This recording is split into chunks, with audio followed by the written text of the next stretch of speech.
بسم اللہ الرحمن الرحیم۔ السلام علیکم، ویلکم ٹو مہم کہانی۔ پلیز ناول کو لائک کر دیجئے۔ اگر آپ نے ابھی تک چینل کو سبسکرائب نہیں کیا تو سبسکرائب کر دیجئے، بیل آئیکن کو بھی کلک کر دیجئے گا۔ اس سے یہ ہوگا کہ ہر نئی آنے والی ویڈیو کا آپ کو نوٹیفیکیشن ملتا رہے گا۔ چلتے ہیں ناول کی طرف۔ وہ اس سب سے بے نیاز تھا، اسے حمالہ کے پاس جانا تھا، آج ہر حال میں جانا تھا، کیونکہ ہمیشہ ہر بار وہ دیر کر دیتا تھا اور ہر بار حمالہ کو مایوس کر دیتا تھا۔ اور آج خان رباس نہیں آیا ابھی تک۔ عاذر خان نے اسے پکار کر سوال کیا تو وہ خیال سے جاگا، نہیں وہ ابھی ہاسپٹل میں ہیں اور میں نے ہی منع کیا ہے آنے سے، انہیں وہیں ہونا چاہیے۔ اور رات نے مسکراتے ہوئے جواب دیا۔ خان عاذر سمجھ کر سر ہلا گئے، کیونکہ خان رباس کا گزری رات 1 بجے بیٹا پیدا ہوا تھا۔ ایکان ابھی ہاسپٹل میں ہی تھی، رباس کو بھی وہیں رکنا تھا۔ وہ اسے ایک پل کے لیے بھی اکیلا کرنے کو تیار نہیں تھا۔ وہاں ہاسپٹل کے کمرے میں کمزور سے چہرے والی ایکان بستر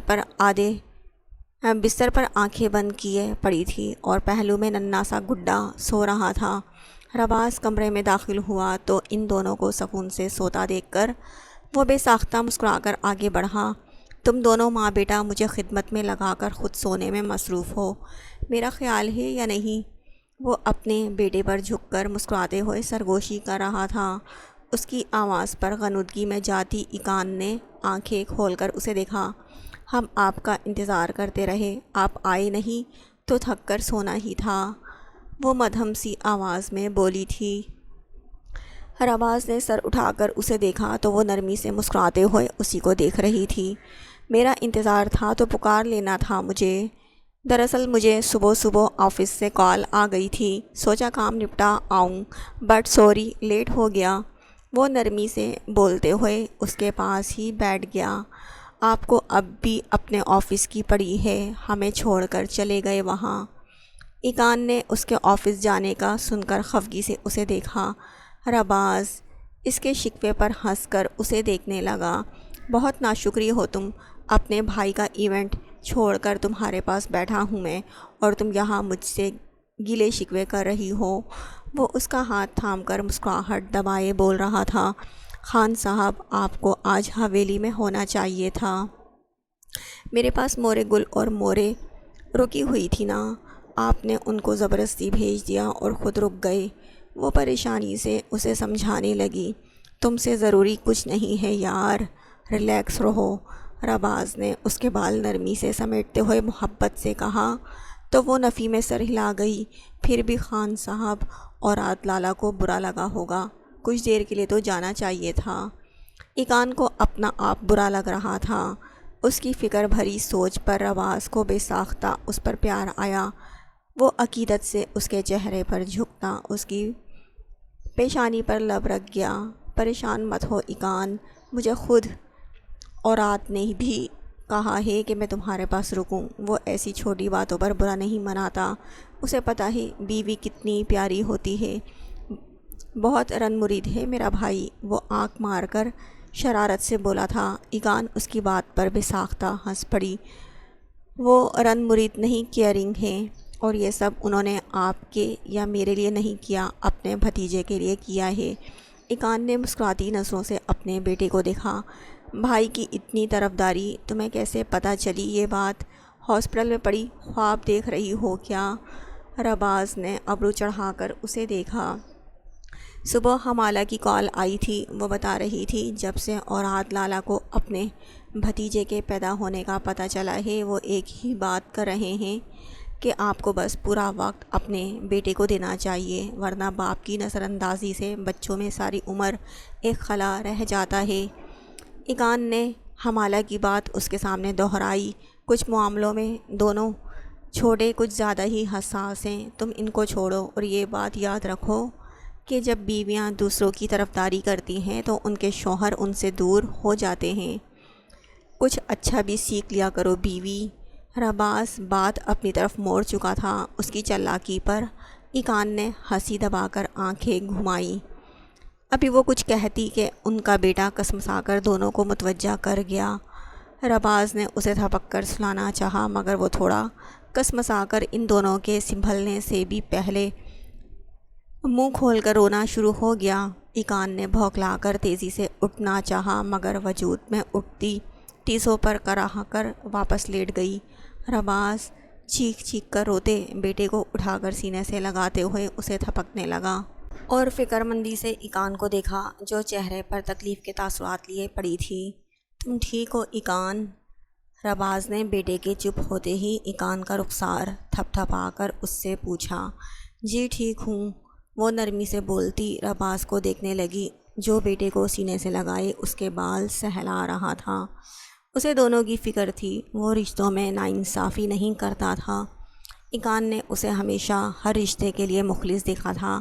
آپ جانتے ہیں، میں کچھ وقت سے سوچتی تھی کہ آپ اولاد ہو جانے کے بعد مجھے محبت نہیں دیں گے، پہلے جیسا نہیں چاہیں گے، مگر میں غلط تھی۔ وہ اپنا خوف بتاتے ہوئے درد میں بھی مسکرا دی۔ رباز نے ٹھٹک کر اسے دیکھا۔ وہ یہ کیا سوچتی تھی؟ ایقان تم تو پاگل ہو۔ ایک بار جس کی محبت دل میں بس جائے اس کی جگہ کسی کو دینا آسان نہیں ہوتا۔ تمہاری جو جگہ اور مقام ہے وہ رہے گا۔ میرے بچے کی اپنی جگہ ہے۔ جب بات فیملی کی ہو تو محبت سب سے ہوتی ہے اور برابر ہوتی ہے۔ رباز نے اپنائیت سے بولتے ہوئے سینے سے لگے اپنے بیٹے کو اپنے سامنے کیا تو وہ باپ کو دیکھ کر کلکاریاں مارنے لگا۔ رباز نے ہنس کر اس کے پھولے پھولے گال چومنے لگا۔ ایقان محبت سے دونوں کو دیکھ رہی تھی۔ وہ کہتی تھی وہ خود پر گزری قیامتیں کبھی بھول نہیں پائے گی، مگر رباز کی محبت اور توجہ نے اسے سب بھلا دیا تھا۔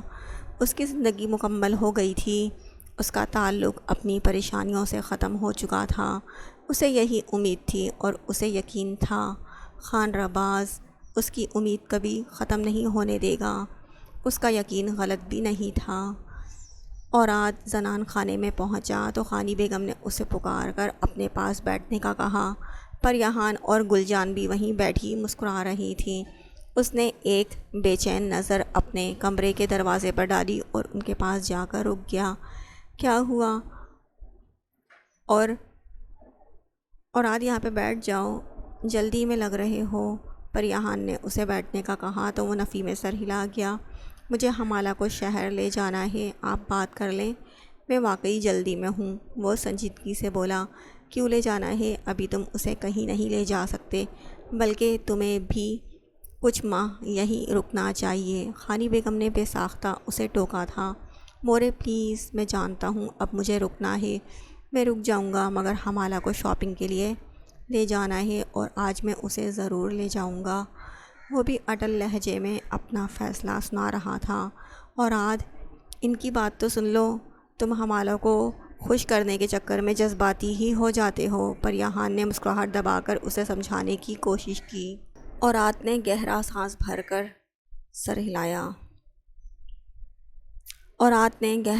بھر کر سر ہلایا۔ میں اس معاملے میں بے بس ہوں۔ یہ جو دل ہے نا، اپنی محبت کو مسکراتا دیکھے بغیر دھڑکتا ہی نہیں ہے۔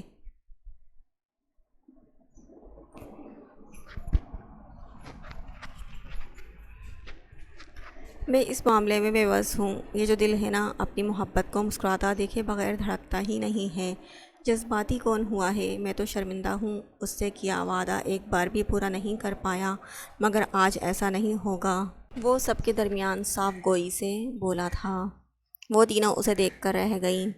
وہ کتنا بولڈ تھا، نہ جھجک نہ شرم، سب کے درمیان سکون سے حمالہ کے لیے اپنی محبت ظاہر کر رہا تھا۔ ارے لڑکے، ہم سب سمجھتے ہیں، ہمیں کوئی اعتراض نہیں ہے، لیکن تمہاری بیوی کو اب احتیاط کرنا ہوگی کیونکہ اس کے ہاں خیر سے خوشخبری ہے۔ تم باپ بننے والے ہو اور یقیناً تم نہیں چاہو گے تمہاری بیوی کو کوئی تکلیف ہو۔ خانی بیگم نے مسکراہٹ دبا کر اسے جتایا تو وہ بے نیازی سے سر جھٹک کر اپنے کمرے کی جانب قدم بڑھا گیا، مگر پھر اچانک رک گیا۔ کیا کہا آپ نے؟ آپ کا مطلب حمالہ؟ ابھی آپ نے کیا کہا؟ وہ آنکھیں پھیلا کر حیرت سے سوال کر رہا تھا۔ پریحان اس کی حیرت پر ہنسنے لگی۔ باپ بننے والے ہو تم؟ اب حمالہ کا بہت خیال رکھنا۔ گل جان نے نرمی سے مسکرا کر اسے بتایا۔ شور، ضرور کروں گا خیال۔ وہ مسکرا کر بولتا وہاں سے چلا گیا۔ اپنے کمرے میں داخل ہوا تو وہاں کا ماحول دیکھ کر ٹھٹک گیا۔ اسے لگا تھا حمالہ خوش ہوگی، مسکرا رہی ہوگی، اسے شرماتی ہوئی ملے گی، مگر وہ بستر پر اوندے منہ لیٹی سسکیاں بھر رہی تھی اور رات اپنی خوشی بھلائے حواس باختہ سا اس کے پاس جا کر بیٹھ گیا۔ حمالہ، کیا ہوا میری جان، رو کیوں رہی ہو؟ وہ نرمی سے بولتا اس کا سر سہلانے لگا۔ اس کے لمس اور نرم آواز پر وہ جھٹکے سے سر اٹھا کر اسے دیکھنے لگی۔ گرے آنکھیں بری طرح بھیگ رہی تھیں۔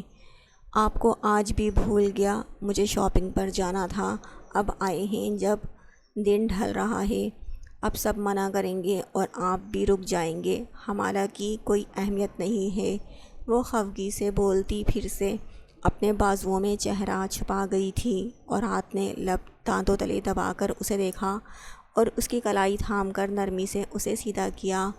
وہ چہرہ سامنے ہوتے ہی اسے گھورنے لگی۔ مجھے دن ڈھلنے یا شام ہونے سے کبھی فرق نہیں پڑا حمالہ، اور تم جانتی ہو میں کسی کے روکنے پر کبھی نہیں رکتا۔ ہاں، آج بھی روکنے کی وجہ کچھ اور تھی، یا تم اس وجہ سے ناواقف ہو یا پھر نظر انداز کر رہی ہو۔ اس کے بال سمیٹتا وہ جذبوں سے بھری نظریں اس کے دودیا مومی چہرے پر جمائے بیٹھا تھا۔ وہ وجہ، ہاں تو وہی نا، یہ کیسی خوشی ہوئی جس کی وجہ سے حویلی سے نکلنے پر پابندی لگے۔ یہ بات کرتے ہوئے اس کا چہرہ شرم سے سرخ ہوا تھا اور رات نے مسکراہٹ دبا کر اسے گہری نظروں سے دیکھا تو وہ اس کی مسکراہٹ پر بھڑک اٹھی۔ خانی مورے اور پریحان آنی کہتی ہیں ابھی مجھے سفر نہیں کرنا چاہیے، لیکن میرا شاپنگ کرنا ضروری ہے۔ گلالئی کی شادی سر پر آن پہنچی ہے اور پہلے ہی میں آپ کی وجہ سے لیٹ ہو چکی ہوں۔ وہ اس سے لڑتی مسلسل بولتی چلی جا رہی تھی اور رات خاموشی سے اسے سنتا رہا، اور جب وہ تھک کر خاموش ہوئی تو اسے اپنی طرف کھینچ کر سینے سے لگا گیا۔ تمہیں لیٹ کر دینے کے لیے سوری، تمہاری شاپنگ میں ضرور کرواؤں گا، لیکن ابھی احتیاط ضروری ہے۔ وہ اسے سینے سے لگائے نرمی سے اس کا سر سہلا رہا تھا۔ حمالہ اس کا کرتا مٹھیوں میں بھینچے اس کے کندھے پر سرکتی ناراض سی سن رہی تھی۔ آپ بہت خوش ہیں نا؟ اس نے آنکھیں موند کر مدھم لہجے میں سوال کیا۔ اس کے سوال پر وہ بے ساختہ اسے خود میں بھینچتا اس کے بالوں کو لبوں سے چھونے لگا۔ بہت خوش ہوں، اتنی بڑی خوشی، آج کا دن شاید میرا لکی ڈے ہے۔ آج مجھے بابا نے اس قابل سمجھا کہ اپنی جگہ دی اور سب سے ملوایا۔ آج کے دن مجھے پیارا سا بھتیجا ملا اور آج ہی میری زندگی سے ایک اور زندگی جڑنے جا رہی ہے۔ میں اپنی خوشی بیان نہیں کر پا رہا۔ وہ محبت سے لبریز لہجے میں بول رہا تھا۔ اور میری شاپنگ، آپ کو میری پرواہ نہیں ہے؟ اس کا شکوہ اب بھی اپنی جگہ موجود تھا اور رات نے اسے اپنے سامنے کرتے ہوئے اس کا چہرہ دیکھا۔ تمہیں یہ گلہ ہے اور مجھے لگتا ہے مجھے تم سے زیادہ کسی کی پرواہ کبھی نہیں ہوئی۔ میں ہمیشہ سب سے الگ تھلگ رہتا تھا، لیکن تم میرا وہ جنون ہو جس کے لیے میں نے حویلی کے معاملات میں دخل اندازیاں کی۔ پہلی بار علاقے کے لوگوں سے الجھا ہوں، اتنے دشمن بنا بیٹھا ہوں کہ آج سرداری ملنے پر آدھے دوست اور آدھے دشمن کھڑے تھے۔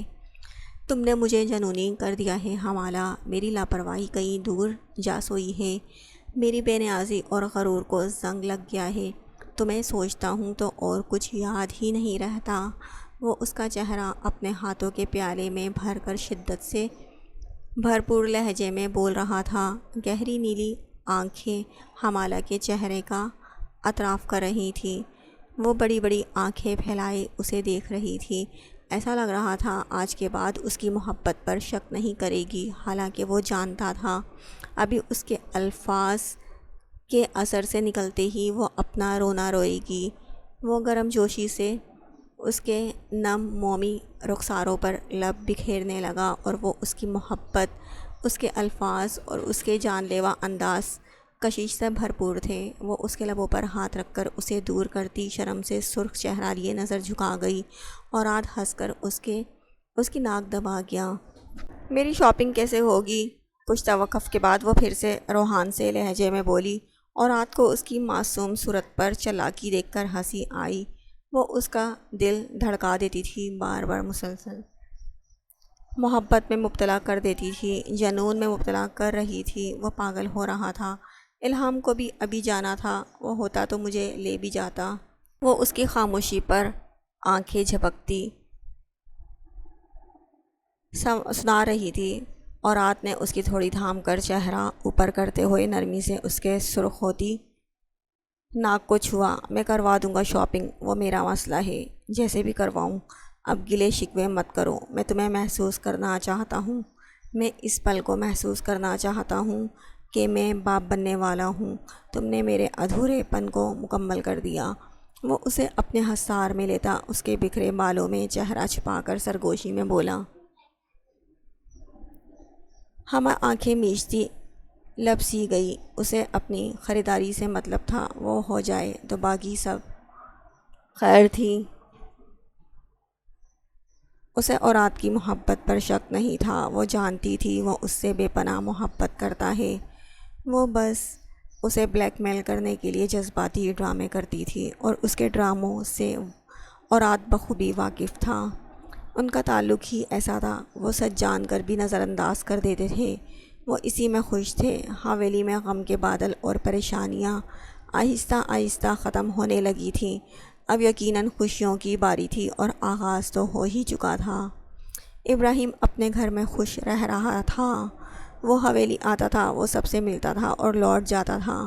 حمینہ اب بدل گئی تھی، اس کی محبت نے اسے با اعتماد کر دیا تھا۔ خان رباز بیٹا پا کر ہواؤں میں اڑ رہا تھا۔